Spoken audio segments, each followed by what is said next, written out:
Você já se perguntou quem são ou foram os responsáveis por todas essas construções em ruínas? Muitos jogos não vão tão fundo assim na história, mas Crash é uma das exceções. A história dentro de Crash Bandicoot envolve também uma perdida civilização mitológica conhecida como Lemurianos. Neste vídeo iremos explorar essa mitologia que guarda segredos sobre alguns personagens pouco mencionados. Este vídeo foi baseado no guia de produção Project Wombat, lançado um ano antes do lançamento do primeiro jogo da franquia. Foi também baseado na história de Wrath of Cortex, onde são mencionados pela primeira vez os antigos, e também onde aparecem os elementais pela primeira vez. Tudo aquilo que não foi coberto pelos documentos oficiais ou coberto vagamente pelos mesmos foi coberto por teorias minhas. Há muito tempo atrás, movimentos das placas tectônicas deram origem a um continente que mais tarde seria conhecido como Lemúria. Esse continente não era habitado até então. Nesse continente haviam 3 grandes montanhas. A primeira ficava ao sul, a terceira ficava ao norte e a segunda ficava entre a primeira e a terceira, bem no meio. Havia também um vulcão que ficava na montanha do sul. Até que um dia, povos indígenas oriundos de um lugar desconhecido migraram para aquela terra e se assentaram lá. Eles se tornaram os Lemurians, ou Lemurianos. Assim como muitos impérios da antiguidade, o Império Lemuriano foi uma grande e influente civilização que marcou sua época e deixou um legado que dura até a atualidade. Tal legado é tanto cultural quanto genético, já que existe uma tribo descendente dos Lemurianos. A data em que o Império Lemuriano alcançou seu apogeu é incerta, mas acredita-se que foi há milênios atrás. Durante o apogeu do Império Lemuriano, haviam guerreiros, artesãos, arquitetos, monges e curandeiros. Muitas construções foram feitas durante essa época, e algumas ainda estão de pé, embora em ruínas. Existem, no entanto, raras construções em que ainda estão em bom estado, tais como a pirâmide de Papo Papo, que pode ser usada como uma pista de corrida em Crash Team Racing e em sua versão refeita, Crash Team Racing Nitro-Fueled. E quem é Papo Papo, caso você esteja perguntando? Papo Papo é o chefe da tribo descendente dos Lemurianos. Seu nome significa "passe o prato de novo, amigo", em sua língua nativa. Papo Papo se tornou um chefe tribal após demonstrar sua força, quando era um guerreiro. Mas depois de assumir o trono, ele se tornou sedentário e acomodado e agora aplica uma política de neutralidade em relação às outras nações. Falaremos mais sobre Papo Papo mais à frente. O Império Lemuriano reservava certos cargos para os mais velhos, para que usassem suas experiências de vida para guiar os mais novos. Anciões tribais exerciam influência no chefe regente. Algumas teorias sugerem que os anciões faziam parte de uma espécie de senado, enquanto outras sugerem que eles governavam o império como um grupo que compartilhava um poder. Seja como for, eles eram conselheiros que conseguiam compreender coisas que nem todos os outros habitantes e figuras de autoridade conseguiam. Certo dia, os Lemurianos descobriram a magia, e esse acontecimento ficou conhecido como a Descoberta Lemuriana da Magia. O domínio lemuriano da magia abriu oportunidade para a manipulação dos elementos da Terra, tais como a terra, água, fogo e ar. Os anciões, mais tarde conhecidos como os Antigos, ou The Ancients, se opuseram à ideia de democratizar o uso da magia, acreditando que alguém poderia se apossar e fazer usos para finalidades contrárias às diretrizes do Império. Em um momento excepcional, os anciões não foram ouvidos e a democratização da magia foi aprovada pelo chefe tribal regente, e assim os colégios místicos foram construídos. Foram formadas instituições de ensino de magia para espalhar conhecimentos místicos para todas as massas, com os primeiros praticantes servindo como professores. O chefe acreditava que a democratização da magia criaria um exército invencível de soldados mágicos. Mais tarde, isso seria aprovado como uma má ideia. Foram formadas as primeiras turmas para os colégios místicos, e os anciões continuavam alertando sobre os riscos. O chefe, no entanto, estava se sentindo tão ambicioso pelo sonho de criar um exército invencível que resolveu continuar, ignorando seus mentores. Até que um dia, depois de alguns anos, um novo aluno entrou para um desses colégios místicos. Seu nome era Pyro, nascido em um vilarejo localizado perto de um vulcão. Desde criança, Pyro sempre foi fascinado com fogo e costumava observar o vulcão perto de sua tenda, imaginando como seria se ele entrasse em erupção. Quando ficou sabendo dos colégios místicos e da possibilidade de dominar o fogo, Pyro insistiu para que seus pais o matriculassem. Inicialmente, os pais de Pyro apresentaram resistência ao pedido do filho, mas Pyro fez bastante pirraça por ter um temperamento explosivo. Pyro era um garoto mimado, não aceitava um não como resposta e nem estava acostumado a receber. Após muitos problemas na família, os pais de Pyro decidiram apoiar seu sonho. Mal sabiam o que estava por vir. No colégio, Pyro conheceu Hoko, um estudante que já estava lá há um pouco mais tempo do que Pyro. Eles se tornaram amigos em pouco tempo, já que Hoko tinha um temperamento parecido com o temperamento de Pyro, embora um pouco brincalhão. Pyro e Hoko praticavam bullying contra os outros estudantes, sendo Pyro o mais agressivo e Hoko o mais ofensivo. Pyro descobriu que Hoko se interessava pela terra durante uma de suas conversas com ele, onde Hoko também contou que gostava de brincar na lama quando criança.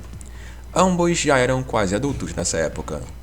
Mas o maior brincalhão era Lolo, que conheceu os dois valentões quando eles tentaram praticar bullying contra ele. Nesse dia, Lolo estava descansando após uma aula de natação, quando nele foi jogado terra por Pyro a pedido de Hoko, que ria e o provocava enquanto observava o acontecimento. Lolo decidiu dar o troco, lançando a terra de volta para os dois através de um truque mágico envolvendo o vento. Os dois ficaram impressionados com a reação de Lolo, pois esperavam que ele fosse entrar em contato com as autoridades do colégio ao invés de enfrentá-los. Nesse dia, a dupla se tornou um trio. Wawa, outro estudante valentão que tinha planos egoístas envolvendo o uso de magia, foi o último a entrar no grupo. Wawa tinha interesse em conhecer o mar desde os 10 anos, mas não sabia como fazer isso sem se afogar.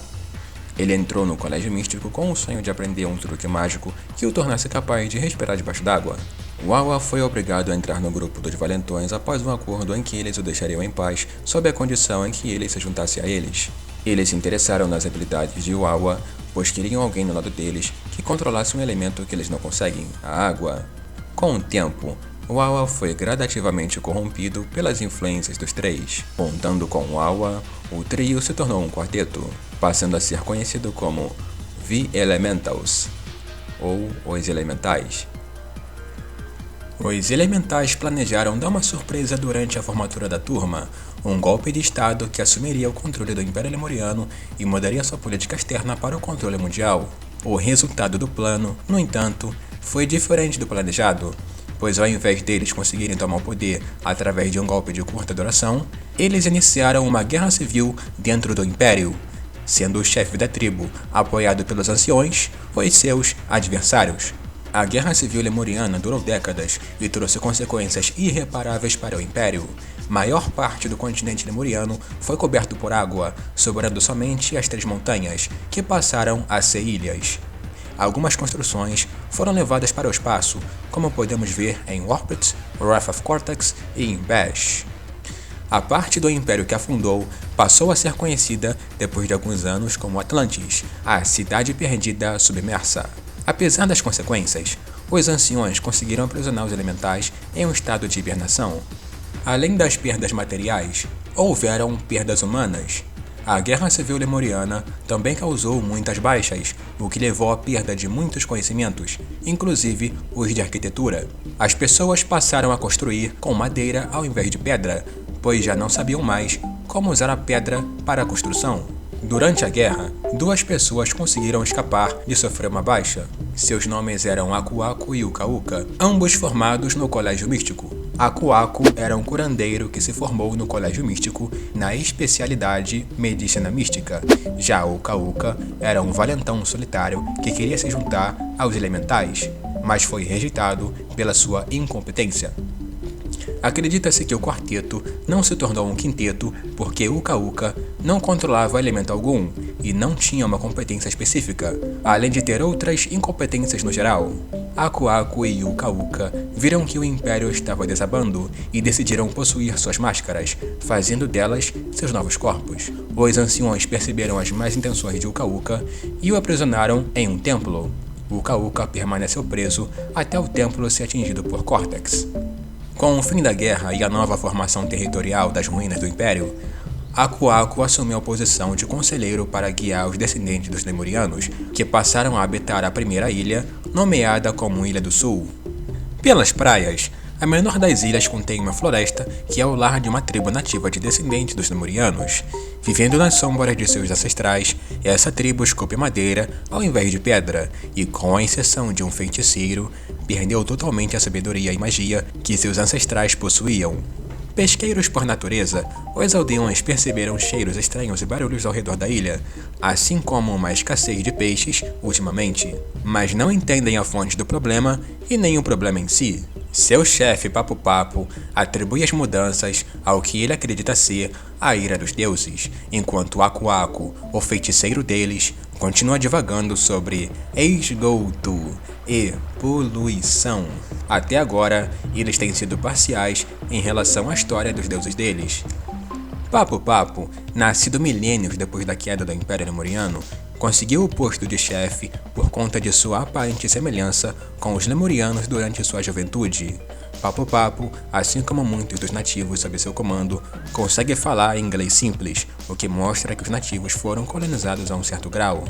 Após muitos avisos de Aku Aku sobre os problemas na ilha, Papo Papo perde a paciência e decide bani-lo da vila. Ele não quer ser incomodado por nada, independentemente do que for. Aku Aku decide se juntar a Crash em sua luta contra Cortex. Quanto aos nativos, observa-se que há uma ausência de mulheres, apesar do povo continuar se reproduzindo. Pode-se dizer que a tribo segue um modelo de sociedade patriarcal, onde as mulheres permanecem dentro de casa, enquanto os nativos saem para fazer as demais atividades. Se a tribo realmente fosse composta somente por homens, a tribo já estaria extinta. Apesar de serem pesqueiros, eles comem também carne de javali, como é mostrado em alguns jogos de Crash. Eles seguem um estilo de vida pacífico, exceto se você entrar no território deles, é claro.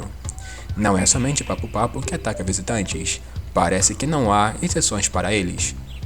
Os nativos não habitam a segunda ilha, onde ficam as ruínas do distrito comercial da antiga cidade lemuriana.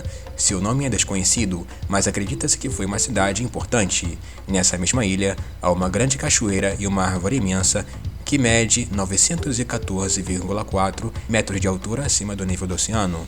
Suas raízes são tão profundas que invadem vastas cavernas que coletam água, localizadas abaixo das rochas da pequena montanha da ilha. Os nativos não habitam também a terceira ilha, localizada no norte do arquipélago. Essa é a maior ilha de todas, onde ficam montanhas que permanecem cobertas de neve durante o ano todo. Dr. Neo Cortex construiu seu castelo em cima de ruínas de um palácio. Inicialmente, Cortex tentou demolir o palácio, mas o palácio contém uma magia tão forte que o fez evadir até mesmo das tentativas de demolição do experiente Cortex. Nunca admitindo a derrota, Cortex constrói seu castelo/laboratório no próprio palácio. E o castelo resultante é uma estranha mistura de arquitetura antiga, feiura gótica e alta tecnologia. Cortex usa a energia de uma grande estação de energia abaixo do castelo. A fonte de energia é uma criação única de Cortex e Enebrio, capaz de gerar 3 vezes o consumo de energia por hora de Los Angeles. Esgotos enormes funcionam sem regulamentos abaixo da estação, e os poluentes que eles cospem são mortais, e estão causando destruição ecológica em todas as ilhas. O laboratório de Cortex fica no pináculo do castelo e mede 2.438,4 metros acima do nível do mar. E esta foi a mitologia de Crash Bandicoot, uma história envolvendo um extinto império, figuras antigas, ruínas antigas e um povo descendente. O estúdio desenvolvedor original de Crash, a Naughty Dog, não foi o único e nem é o primeiro a basear suas obras de ficção em mitologias. Lemúria foi um continente proposto em 1864 pelo zoologista Philip Sclater, que teorizou que o continente afundou abaixo do Oceano Índico. Mais tarde, essa proposta foi apropriada por ocultistas, que viam o continente como o berço da civilização. A ideia de Lemúria também foi tema de pseudo-arqueologia e discussões sobre terras perdidas. Alguns desse tipo foram escritos entre o final do século XIX e o início do século XX, na Austrália e nos Estados Unidos, e alguns nacionalistas Tamil também criaram suas próprias versões de Lemúria. Naughty Dog também criou um símbolo bem similar ao cruz egípcia para seus jogos, aparecendo pela primeira vez em Warped. Esse símbolo é chamado de Relíquia do Tempo e é usado como um troféu para premiar jogadores que quebram recordes. A ideia de Atlantis, apesar de ser mais antiga, é bem mais conhecida. Foi criada durante a Antiguidade pelo filósofo grego Platão, porém como um trabalho de ficção, ao invés de uma especulação mitológica. Sua popularidade aumentou consideravelmente durante a Renascença, sendo o tema de trabalhos utópicos. Atlante é popular até os dias de hoje, dentro do subgênero de fantasia ou ficção científica chamado Civilizações Perdidas. A Naughty Dog também se inspirou na cultura de povos da Polinésia, já que o fictício arquipélago das Ilhas Wumpa é localizado próximo à Austrália. E o nome de Aku Aku veio do nome de um restaurante com temática polinésia que existiu durante os anos 90 na Califórnia, onde Andy Gavin e Jason Rubin comeram pelo menos uma vez.